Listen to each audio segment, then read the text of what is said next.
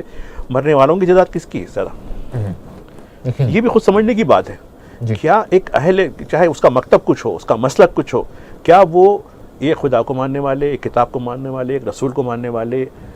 یعنی ایک جیسا کلمہ پڑھنے والے کو مار سکتا ہے؟ تو یہ بھی تو سوچنے کی بات ہے۔ ٹھیک ہے، نظریات اپنی جگہ ہے، پاکستان میں ہو یا کہیں اور مقامات پر ہو، لیکن بحیثیت عمومی طور پر میں بات کرنا چاہتا ہوں کہ یہ ایک ایسے تار سے جڑے ہوئے ہیں جو کبھی بھی کسی بھی وقت اسلامی دنیا کو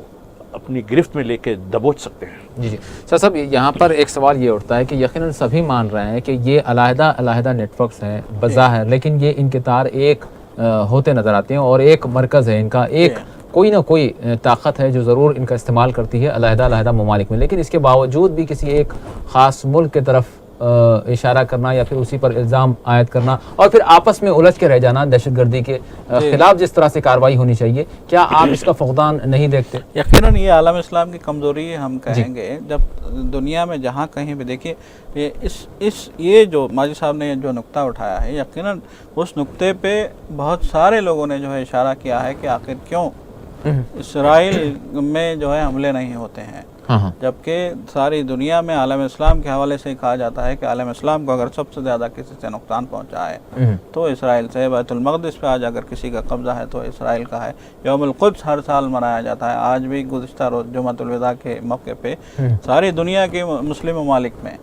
استنبول سے لے کے کراچی تک ہر شہر میں جو ہے یوم القدس کے جلوس نکالے گئے، احتجاج کیا گیا اسرائیل سے اور بیت المقدس کی آزادی کا مطالبہ کیا، مسجد اقصیٰ کی آزادی کا مطالبہ کیا گیا۔ اس کے باوجود دیکھیے آپ فلوجہ میں یہ دعویٰ کیا تھا عراقی فوج نے کہ ہم نے قلعہ کما کر دیا ہے داعش کا۔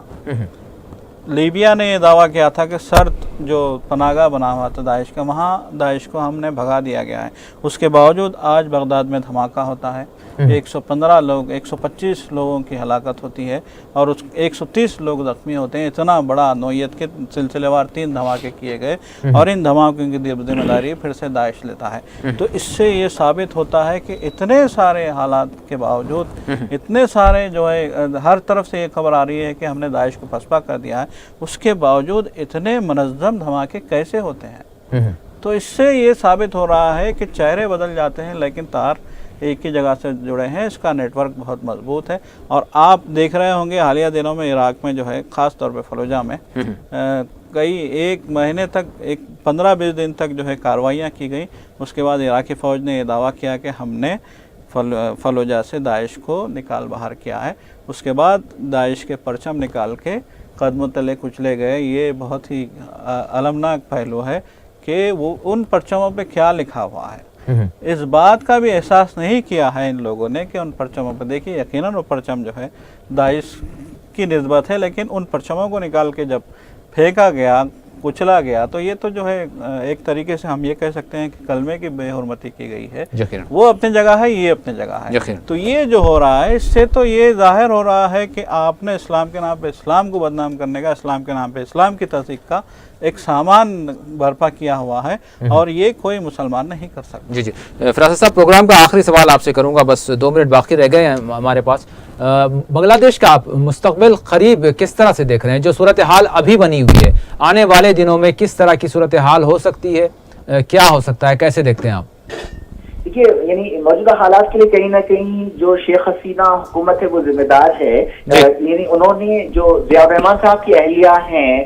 خالدہ ضیاء، انہیں نشانہ بنایا، ان کے پورے فیملی ممبر کے خلاف مقدمہ درج ہیں، ان کے فرزند کو باہر بھیج دیا گیا اور اس کے علاوہ وہ جماعت اسلامی کے لیڈرز کو پھانسی کی سزائیں دے رہی ہیں اور جو بلاگرز وغیرہ کے قاتل ہیں، یعنی جب تک کہ بہت بڑا واقعہ پیش نہیں آ گیا اور ہندوستان کا دباؤ نہیں پڑا تب تک انہوں نے کچھ کام نہیں کیا اور ایسے لوگوں کو یعنی اکساتی رہی۔ ایک لحاظ سے ان کے جو بیانات تھے یعنی انڈائریکٹلی انہیں شے دی تھی حالیہ، یعنی ایک 15-20 دن پرانی بات میں کر رہا ہوں، لیکن اب ایسے حالات ہیں اور اگر انہوں نے اب بھی اپنی اس روش کو ترک نہیں کیا اور مختلف جماعتوں کو ایک ساتھ ایک پیج پر لے کر چلتے ہوئے حالات سے نمٹنے کی کوشش نہیں کی اور اگر وہ ہوش کے ناخن نہیں لیں گی اور اگر ابھی حقیر سیاست سے بالا تر ہو کر اس سبگیریت کے سیلاب کو روکنے کا سامان نہیں کریں گی تو نہ وہ رہیں گی نہ وہ بنگلہ دیش رہے گا، جس کے لیے ان کے والد مجیب الرحمان نے ایک اصولی موقف اپناتے ہوئے پاکستان کے جو یعنی مغرور حکمران تھے ان سے مقابلہ کیا تھا اور یہی پیغام ہے کہ انہیں ہوش کے ناخن لینا چاہیے۔ یقیناً بہت بہت شکریہ فراست صاحب، ماجد صاحب اور سجاد صاحب، تینوں آپ نے وقت دیا۔ یقیناً ناظرین، آج ہم نے بات کی بنگلہ دیش کی جو صورتحال جو ہم نے تذکرہ کیا، جو سارے تبصرے سامنے آئے، تجزیات جو سامنے آئے، اس سے یہی معلوم ہوتا ہے کہ ایک غریب اور پسماندہ اور پچھڑا ہوا ملک پھر ایک مرتبہ داخلی سیاست اور ہو سکتا ہے امکانات ہیں، غالب امکانات ہیں کہ عالمی سازش کا یہ ایک چھوٹا سا ملک ایک بار پھر نشانہ بنا ہوا ہے۔ کیا صورتحال ہوتی ہے آنے والے دنوں میں، یہ وقت ہی بتائے گا۔ اسی کے ساتھ خصوصی پروگرام مباحثہ اپنے اختتام کو پہنچتا ہے۔ اللہ حافظ۔